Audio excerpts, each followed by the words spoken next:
Hello, fourth grade. I hope you guys did a great job yesterday practicing some of your multiplication facts.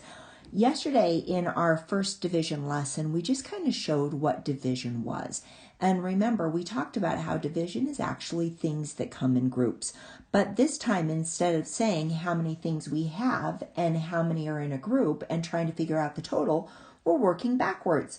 This time they're giving us the total and we're trying to figure out how many even groups of something we can make. So let's go ahead and get started again today. And I'd like you guys to lay out 21 counters, please. And we're going to be putting those 21 counters into even groups of 3. Go ahead and turn me off and give that a shot, please. Okay, let's see how you did. I'm going to go ahead and try mine. So I've got 21 counters, and I'm going to be putting them in even groups of 3. Yesterday, I just did dots. Today, I'm going to make it a little bit more formal. Let's do quick little triangles here, squares. So we've got 1, 2, there's one group of 3, 4, 5, 6, or 2 groups of 3 for 6 total. Now I've got 7, 8, 9, and I'm just going to keep going till I get to 21. 10, 11, 12, 13, 14, 15, 16, 17, 18, 19, 20, 21. There I have figured out I have 21 counters, and I put them into even groups of 3. How many groups did I make? Well, here's a couple ways we could write this problem. One way we could write this is we've got 21 counters and we put them in even groups of 3. Well, how many groups did we make? We made 1, 2, 3, 4, 5, 6, 7 even groups. Another way we could write this division problem, notice how we wrote that division problem. Another way we could write this division problem looks like this.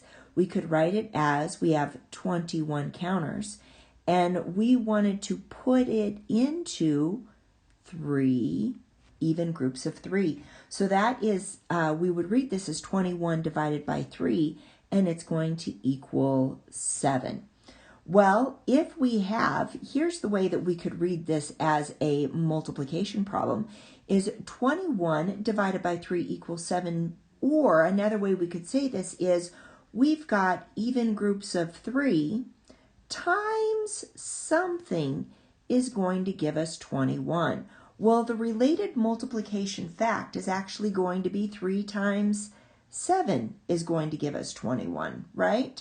So 21 divided by 3 equals 7 because 3 times 7 equals 21. Well, here's the way we could write this out as a division problem here. 3 times 7 equals 21. And if we subtract it, that's even, isn't it? So 21 divided by 3 equals 7. Or 21 divided by 3 equals 7. Do you guys see the different ways that we could write that? So let's go ahead and try another one.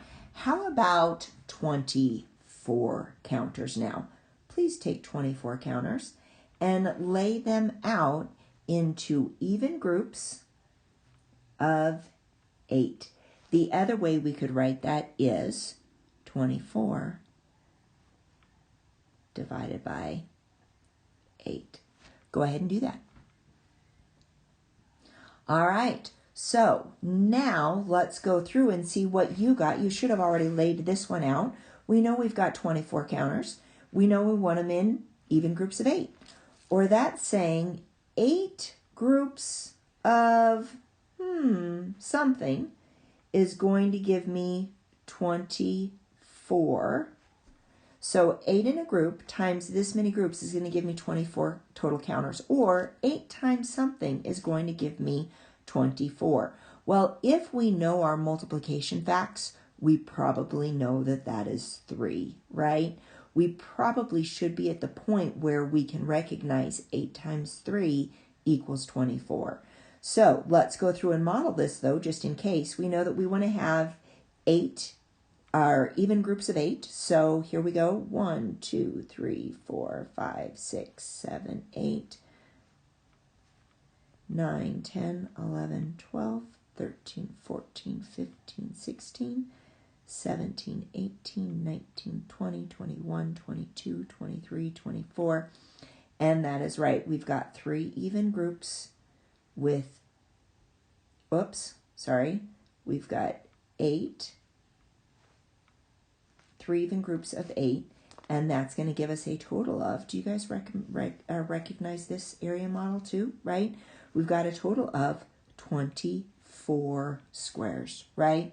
So we could write this as 24 divided by 8 equals 3, or 24 divided by 8 equals, let me see if I can move that one down a little bit. Sorry, folks. The other way we could write this is 24 divided by 8 equals 3. We were able to put 24 into even groups of 8, and we were able to make 3 groups. 3 times 8 is 24, and we get 0. So the way that we could say that is 24 divided by 8 equals 3, because 8 times 3 equals 24, right? Here's what you guys are going to be doing today for a little bit of practice. Let's say we've got our multiplication tables like our 9s. We all love our 9s, right? Well, I'm going to write down my multiplication tables for the 9s, and let's go, how about 9 times 2 equals 18. Now what I want to do is I want to turn this into my related division problem. 9 times 2 equals 18, because 18 divided by 2 is going to equal 9. Or guess what? We also know that 18 divided by 9 would equal 2, wouldn't it? Of course it would, because we know that 9 times 2 equals 18, or 2 times 9 equals 18.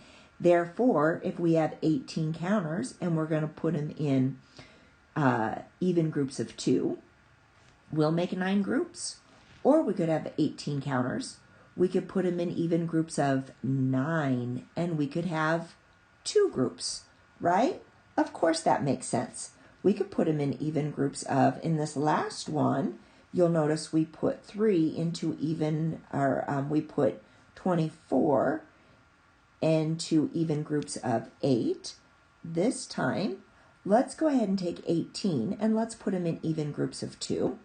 So we've got 1, 2, 3, 4, 5, 6, 7, 8, 9, 10, 11, 12, 13, 14, 15, 16, made that dot, 17, 18, and you will see we've actually made 1, 2, 3, 4, 5, 6, 7, 8, 9 even groups. Or what if we wanted to take 18 and we would make even groups of 9? Sure. 1, 2, 3, 4, 5, 6, 7, 8, 9, 10, 11, 12, 13, 14, 15, 16, 17, 18. Look at that. I was able to make, of course, 2 even groups of 9. Do you see the way that that works? All right, so now here's one thing I'm wondering, and this is what I'd like you guys to be thinking about. We know that 18 divided by 9 equals 2, right? We could have 18. We could put them in even groups of 9, and we'd make 2 groups. Well, what would happen if we had 19 counters and we wanted to put them in even groups of 9? Oh my goodness, what would happen then? Just a little something for you to think about. Have a great day.